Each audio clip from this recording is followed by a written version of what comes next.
Hello বন্ধুরা, শুভ সন্ধ্যা। কেমন আছো তোমরা সবাই? আশা করি ভালো আছো। তোমাদের আশীর্বাদ ও ভালোবাসায় আমিও বেশ ভালো আছি। তো এই যে চলে এলাম আবারও নতুন আর একটা ব্লগ নিয়ে। আর আজকের ব্লগটা সন্ধ্যার পর থেকেই কিন্তু স্টার্ট করলাম। আজকে বড়বাবু ডিউটির থেকে আসার সময় চিকেন নিয়ে এসেছে। তো আজকে রাতের মেনু হচ্ছে চিকেন আর ভাত। শুনে নিশ্চয়ই অবাক হওয়ারই কথা। রাত্রিতে ভাত হবে, এটাই কিন্তু আমার কাছে অনেক বড় ব্যাপার।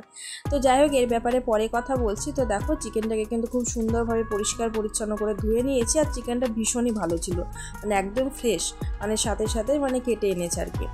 তো এদিকে দেখো, সমস্ত মশলা কিন্তু আমি আগে থেকে রেডি করে রেখেছিলাম। তো এখানে আদা রসুন বাটা, পেঁয়াজ কুচি করে নিয়েছি, পেঁয়াজ গ্রেটারে গ্রেড করে নিয়েছি, আর আলুও কেটে নিয়েছি। আর এখানে দেখো, হিমানদস্তির মধ্যে কিন্তু লঙ্কা, যেটা বলছি আর কি, লঙ্কাটা থেতো করে রেখে দিয়েছি। তো চলো, চিকেনটা তো রান্না করব, তার আগে ভাবছি সোনা মাম্মাকে একটু কিছু খাইয়ে দিই। কেননা ঘড়ির কাঁটায় 7:30 বাজে, সোনা মাম্মার খিদে পেয়ে যাবে, মানে রান্নার অপেক্ষায় থাকতে থাকতে আর কি। সেই কারণে সোনা মামাকে একটু দুধ দিয়ে দেবো। আর এখানে তোমাদেরকে একটা জিনিস দেখা, সেটা হচ্ছে গ্লাসগুলোকে দেখো, দুটো গ্লাস। তো ব্যাপারটা হচ্ছে, বড় গ্লাসটা সোনার আর ছোট গ্লাসটা মাম্মার। তো আমার সোনু কিন্তু যতবার খাবে, মানে জল, দুধ, হরলিক্স যাই হোক না কেন, ওই বড় গ্লাসটাতেই খাবে। আর মাম্মা ছোটোটাই। ছোট গ্লাস কিন্তু সেম একজোড়া রয়েছে, কিন্তু সোনা নেবে না। জানি না কেন, মানে ওদের দুজনের এরকম একটা পছন্দ, মানে অনেক রকম জিনিস এরকম ওরা পছন্দ করে রেখেছে, মানে ওটা ওকেই দিতে হবে, এমন একটা ব্যাপার ওদের। তো সেই হিসেবে দুজনের পছন্দ মতো গ্লাসে দেখো দুধ নিয়ে দুজনকে দিতে যাচ্ছি। আবারও চলে আসবো পরে রান্না করতে। তেলটা অনেকটা পরিমাণে গরম হয়ে গেছে, তেল থেকে ধোঁয়া উঠে গেছে। তো একটু আগে কিন্তু আলু ফ্রাই করে নেওয়া হয়েছে চিকেনের জন্য, সেই কারণে তেলটা একটু বেশি গরম হয়ে গেছে। তো এবারে দেখো, পেঁয়াজটাকে একটু লাল লাল করে আমি ভেজে নিয়েছি। তারপর সমস্ত মশলাগুলোকে এক এক করে দিয়ে দেব। আর মশলাগুলোকে সুন্দরভাবে কিন্তু আমি কষিয়ে নিচ্ছি। তো প্রত্যেকটা মশলা কিন্তু হিমানদস্তির সাহায্যে করে নেওয়া হয়েছে, রেডি করেছে আর কি। তাই মশলাগুলোকে একটু টাইম নিয়ে কিন্তু কষিয়ে নেব, তাহলে কিন্তু চিকেনটা বেশ খেতে ভালো লাগবে। মশলাটা কষাতে বসিয়ে চলে যাব কিছু কাজ করতে, কেননা হাতে অনেকগুলো কাজ জমে গেছে। তো বাবু ডিউটি থেকে আসার সময় কিন্তু কয়েকটা সবজিও কিনে এনেছে। আর সবজির ঝুড়ি দেখে বুঝতেই পারছো, সবজি সেরকম কিছুই নেই। তবে যে একেবারে অনেক সবজি কিনে আনবে সেটাও কিন্তু আনা যাচ্ছে না, কেননা বর্ষার সময় তো সবজিতে জল দেওয়া থাকে, সবজি পচে যাচ্ছে। তো সেই কারণে কালকে কি রান্না করবো বা পরশু দিনের দুদিনের সবজি কিন্তু কিনে আনা হয়, তার থেকে বেশি না। আর একটা লাউ কিনে এনেছে, এই লাউটার দাম কিন্তু 40 টাকা নিয়েছে। আর এই যে টমেটোর, কয়েকটা লঙ্কা, মোটে 100 টাকার বাজার হয়েছে এই কয়েকটাতে। এখান থেকে 2টো টমেটো আমি নিয়ে নিচ্ছি, চিকেনে অ্যাড করব। আর এবারে লঙ্কাগুলো দেখতে পাচ্ছ, প্রত্যেকটা লঙ্কার বোটা কিন্তু আমি ছাড়িয়ে নেব। তো লঙ্কায় যে আগের লঙ্কা, এই কটাই কিন্তু বেঁচে ছিল।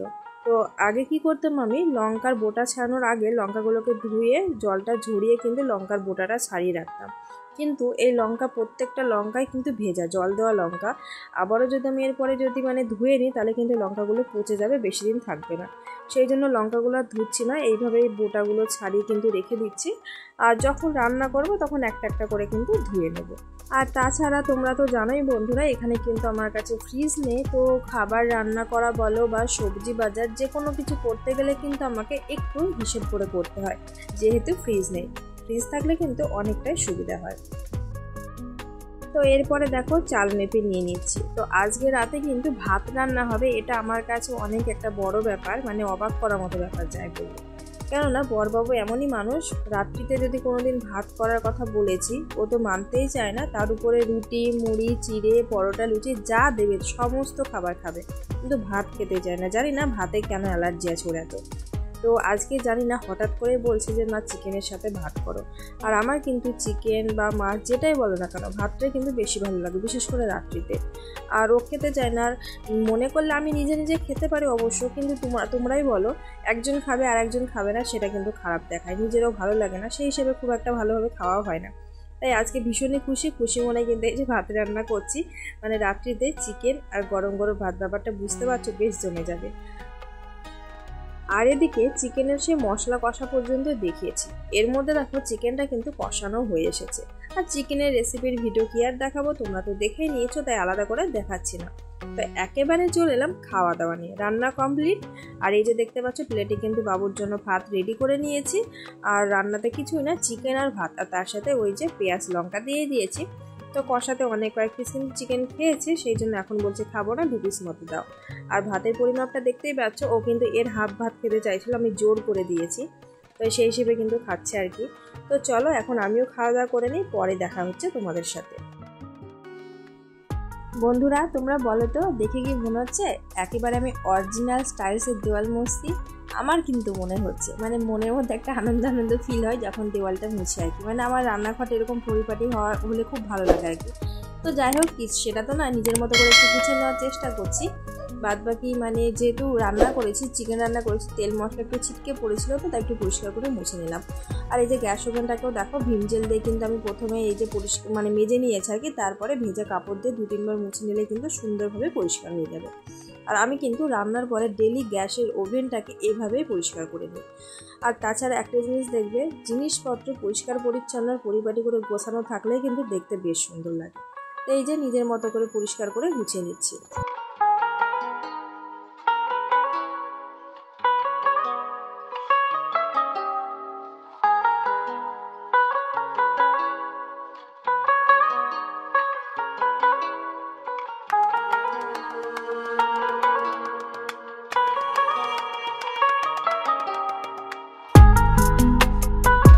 তো দেখো বন্ধুরা, কিচেনটা কিন্তু সুন্দরভাবে পরিষ্কার পরিচ্ছন্ন করে মুছে নেওয়া হয়ে গেছে, ওভেনটাকেও মুছে নিয়েছে। তো এবারে কিন্তু এক গাদা বাসন জমে রয়েছে, সেই বাসনগুলোকে দেখো আমি ধুতে চলে এসেছি। তো বাসনগুলো ধুয়ে নেবার ওদিকে ওই যে জানলা দেখতে পাচ্ছ, আমার মাম্মাকে টুকি দিচ্ছে, পাশে কিন্তু সোনুও রয়েছে অবশ্য। তো চলো বাসন ধুতে ধুতে তোমাদের সাথে কিছু কথা শেয়ার করি। তো ব্যাপারটা হচ্ছে বন্ধুরা, যে ইউটিউবে আসা আমার প্রায় মানে 1.5 বছরের কাছাকাছি হতে চলবে, এখনও মানে কমপ্লিট হয়নি আর কি। তো সেই হিসেবে তোমরা তো জানোই সারাদিন আমি 2 বাচ্চাকে নিয়ে থাকি, আর সেই হিসেবে কিন্তু আমি চ্যানেলটাকে খুলেছিলাম। তো আমার প্রত্যেকটা ভিডিওর মধ্যে কম বেশি কিন্তু সোনা মামাকে দেখতে পাও। তবে আমি ইউটিউব থেকে আগেও আমি পেয়েছিলাম, মানে আমাকে আর কি এরকম মানে নোটিশ দিয়েছিল যে চিলড্রেন্স সেফটি পলিসি বলে। তো সেইভাবে আমি কিন্তু সোনা মামাকে সেফটিভাবে কিন্তু ভিডিওর মধ্যে আনার চেষ্টা করি সকল সময়, তোমরা সেটা দেখতেই পাও। তবে তাও আমি আজকে মানে 2 দিন আগে গুগল খুলেছিলাম, সেখানে গিয়ে দেখলাম ইউটিউব থেকে কিন্তু আমাকে আবারও মানে দিয়েছে, মানে মেসেজ দিয়েছে ওনারা, যে চাইল্ড সেফটি বলে। তো এখন আমি কি করব ওটাই বুঝে উঠতে পারছি না। মানে আমার ভিডিওর মধ্যে তো সোনা মামাকে কম বেশি আনা হয়, তাই ভেবে নিয়েছি যে সোনা মামাকে একেবারে আমি ভিডিওর মধ্যে আনবো না। কেননা সোনা মামাকে যে খারাপভাবে আনি সেটাও কিন্তু আনি না। এবার সারাদিনের কাজকর্মের মধ্যে কিন্তু আমার বাচ্চাদের নিয়ে সব কিছু, ওদেরও যদি না আনা হয় তাহলে কি আর করব। এবার চ্যানেলটাকে অনেক কষ্ট করে কিন্তু এই জায়গায় আমি এনেছি, চ্যানেলটাকেও হারাতে চাই না। তবে এটুকু আমার কনফিউশন হয়ে গেছে মনের মধ্যে, যে চ্যানেলটা যে মনিটাইজেশন পাবো কি পাবো না সেটা কিন্তু আর সম্ভাবনা নেই আমার কাছে, যেহেতু অনেকগুলো কিন্তু আমাকে ওরা মেসেজ এরকম করেছে। তো জানি না কি হবে, তবে লাস্ট পর্যন্ত ওয়াচ টাইম কমপ্লিট হওয়া পর্যন্ত কিন্তু আমি এইভাবে চ্যানেলটাকে এগিয়ে নিয়ে যাবো ভেবে রেখেছি মনের মধ্যে আর কি, আমি ঠিক করে নিয়েছি। তো ওয়াচ টাইম কমপ্লিট হওয়ার পরে তো আমি কনফার্ম জানতে পারবো যে আমি মনিটাইজেশন পাবো কি পাবো না, আর নাহলে চ্যানেলটা আমাকে ছেড়ে দিতে হবে। তবে চ্যানেলটা যদি ছেড়ে দিতে হয় মনের মধ্যে প্রচুর কষ্ট হবে, কি বলবো বন্ধুরা, কষ্টের আমার শেষ থাকবে না, কেননা প্রচুর কষ্ট করেছি আমি চ্যানেলটার জন্য।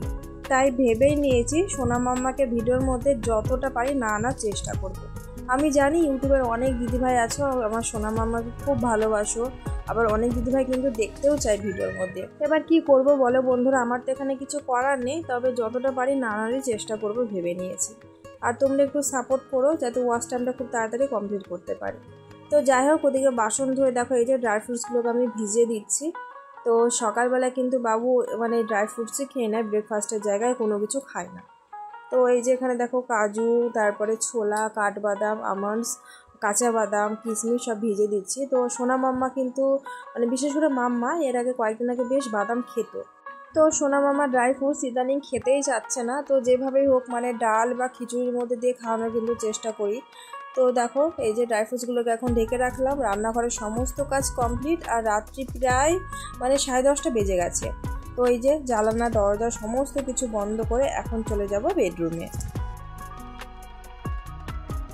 লাইট অফ করলাম, তবে এখন কিন্তু একটা টুনি লাইট জ্বালিয়ে দিচ্ছি, আর এই লাইটটা সারা রাত্রি জ্বলে আর ভীষণই ভালো লাগে, ঘরটাও লাইট হয়ে থাকে। আমার সোনা মামা কিন্তু খেলতে খেলতে ঘুমিয়ে পড়ে, আর এই লাইটটা দেখো কত সুন্দর লাগছে।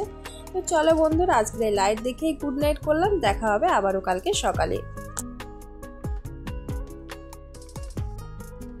পরদিন সকাল, বেশ অনেকটাই বেলা হয়েছে। সূর্যি মামা ওই যে গাছের আড়াল থেকে উঁকি মারছে। তবে আমি কিন্তু আজকে অনেকটা লেটে ঘুম থেকে উঠেছি, জানি না হঠাৎ করে শরীরটা খারাপ করছিল। তবে বেশ কয়েকদিন ধরে এমনটা হচ্ছিল যে হাতে পায়ে বল পাচ্ছি না আর কি, শরীরটা দুর্বল লাগছিল। তবে আজকে যেন শরীরটা খুবই খারাপ, তাই ঘুম থেকে অনেকটা লেটে উঠেছে আর কি। আর বৃষ্টির পরে কয়েকদিন পরে কিন্তু রৌদ্র বেরিয়েছে। তো সেই হিসেবে দেখো বাড়িতে অনেক জামা কাপড় মেলা হয়েছে। তো এই জামা কাপড়ের মধ্যে কিন্তু আমাদেরও জামা কাপড় রয়েছে, তবে আমি কিন্তু মেলে দিইনি আর কি। বাবু ডিউটিতে যাওয়ার আগে জামা কাপড় ধুয়ে মেলে দিয়ে গেছে। আর আজকের দিনটাতে ছিল বৃক্ষরোপণ দিবস, আমাদের পৃথিবীতে গাছের সংখ্যা বাড়ানোর জন্য। তবে এখানে কিন্তু প্রচুর গাছের সংখ্যা একেবারে যে কম তা কিন্তু না, সেটা আমার বন্ধুরা দেখে থাকে। ভীষণই ভালো লাগে এখানকার গাছপালা দেখতে। আর আমি তো গাছ লাগাতে পারিনি, আজকে শরীরটা খারাপের জন্য গাছ লাগানোর দরকার ছিল। তো আমি কিন্তু বাড়িতে কয়েকটা গাছ লাগিয়েছি, সেগুলো তোমাদের সাথে তুলে ধরলাম। এখানে অপরাজিতা ফুলের গাছ লাগিয়েছিলাম, সেই গাছটা অনেকটাই বেড়েছে। আর এখানে আরও অন্যান্য গাছ রয়েছে, সেগুলোকেও দেখিয়ে দিলাম। আর এখানে দেখো লক্ষ্য করে একটা গোলাপের ছোট্ট ডাল আমি কিন্তু লাগিয়েছিলাম। গাছটা কিন্তু অনেকটা বড় হয়েছে, দেখো পাতা ছেড়েছে। খুব ভালো লাগছে দেখে, নিজের হাতের গাছ যদি এরকমভাবে লেগে বেড়ে ওঠে। এখানে আরও অন্যান্য গাছ রয়েছে, দেখো গাঁদা ফুলের গাছও কিন্তু রয়েছে। আর আমাদের ক্যাম্পাসে কিন্তু আজকে ট্রি প্ল্যানিং ডে সেলিব্রেশন করা হচ্ছে। প্রত্যেক ফ্যামিলি মেম্বার গেছে। আমার শরীরটা খারাপের জন্য বললাম না, আমি একেবারে যেতে পারিনি, লেটেই তো ঘুম থেকে উঠেছি, কি আর যাবো। তো কিছু করার নেই, বাড়ির গাছগুলো তোমাদের সাথে দেখাচ্ছি। তো গাছগুলো কিন্তু লাগিয়েছিলাম প্রায় 1 মাস আগে, একটু একটু করে অনেকটাই বেড়ে উঠেছে। আর এই বাড়িতে একটা জবা ফুলের গাছ রয়েছে, এই গাছ কিন্তু আমাকে অনেকগুলো করে ফুল দেয়। তবে বৃষ্টির জন্য কয়েকদিন ধরে ফুল দেওয়া বন্ধই করে দিয়েছে। তো যাই হোক, গাছটা কিন্তু ভীষণই সুন্দর, গাছটাকেও তোমাদের সামনে তুলে ধরলাম। কয়েকটা ফুলের কড়ি রয়েছে, 2 দিনের মধ্যে কিন্তু ফুল পাবো আবারও। বৃক্ষরোপণ দিবস বা ট্রি প্ল্যানিং ডে, এই দিনটিতে আমি এটাই চাইবো, আমি তো সবুজ এমনিতেই খুব ভালোবাসি, আরও যেন আমাদের পৃথিবী সবুজে ভরে উঠে, আমাদের পৃথিবী যেন আরও সুন্দর। তো চলো বন্ধুরা, আজকের ভিডিও এখানে শেষ করলাম। দেখাবে নতুন কোনো ব্লগে। ভালো থেকো, সুস্থ থেকো, টাটা।